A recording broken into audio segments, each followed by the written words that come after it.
ఈ లోకంలో ఎవరిని నమ్మాలో అర్థం కావటం లేదండి. ఎవరు ఎప్పుడు మోసం చేస్తారో అర్థం కావట్లేదు. నమ్మినటువంటి వ్యక్తులే వంచించి వెళ్ళిపోతారేమో అర్థం కావట్లేదని చెప్పి చాలామంది బాధపడుతూ ఉంటారు. ప్రభువైన యేసు ప్రభువారు 3.5 సంవత్సరాలు సేవ చేసినప్పుడు ఆయన వెంట ఎప్పుడూ కూడా జనసమూహములు కిక్కిరిసి ఉండేవండి. ఆయన స్వస్థపరుస్తాడని, ఆయన బోధలు వినాలని, ఆయన పెట్టేటువంటి రుచికరమైనటువంటి ఆహారాన్ని భుజించాలని యేసు ప్రభు చుట్టూ ఎప్పుడూ కూడా ప్రజలే, ఎప్పుడూ కూడా జన సమూహములే.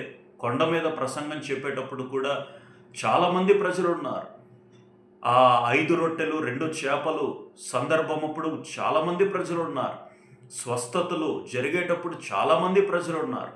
అయితే రోజులు గడుస్తూ ఉన్నాయి, రోజులు గడుస్తూ ఉన్నాయి. ఆయన యొక్క మరణము సమీపించింది. ఆయన యొక్క శిలువ మరణము సమీపించే కొలది ఆయన చుట్టూ ఉన్నటువంటి జన సమూహములు పల్చబడ్డారు. ఎవ్వరూ కూడా ఆయన చుట్టూ లేనటువంటి పరిస్థితిని, ఒంటరితనమును సాక్షాత్తు యేసు ప్రభు వారు ఎదుర్కొన్నారు శిలువ శ్రమలప్పుడు. ఏమైపోయారు వీళ్ళందరూ? జన సమూహములు ఏమైపోయారు?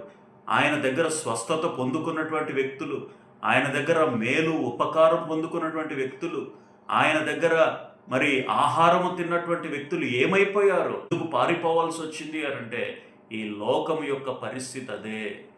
ఈ లోకం ఎప్పుడూ కూడా మన దగ్గర నుంచి ఏదో ఆశించి, ఏదో మేలు పొందుకొని విడిచిపెట్టి వెళ్ళిపోయేటువంటి స్వార్థపరులే తప్ప కష్టాలలో, శ్రమలలో ఏ ఒక్కరూ నీతో నిలవబడరు అనే విషయాన్ని గుర్తించాలి. బహుశా యేసు ప్రభువారు ఒంటరిగా సిలువ ఎక్కి ఉండొచ్చేమో కానీ ఆయన సిలువ మరణము వల్ల కోటాను కోట్ల మంది ప్రజలకి ఈ రోజున రక్షణ వచ్చింది.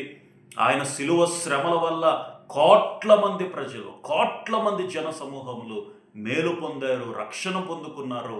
ఆ శ్రమల వల్ల, ఆ యొక్క సిలువలో ఆయన చేసినటువంటి బలిదానము, బలి త్యాగము వల్ల ఈ రోజున మనందరికీ కూడా విలువైనటువంటి నిత్య రాజ్యము, పరలోక రాజ్యము మనందరికీ కూడా అనుగ్రహించబడింది అని అంటే బహుశా ఆయన ఒంటరిగా ఎదుర్కొన్నటువంటి ఆ సిలువ శ్రమలను బట్టి కోట్ల మంది ప్రజలు దీవించబడ్డారు. కోట్ల మంది ప్రజలకి నిత్య జీవం అందించబడింది అనే విషయాన్ని మనం గుర్తించాలి.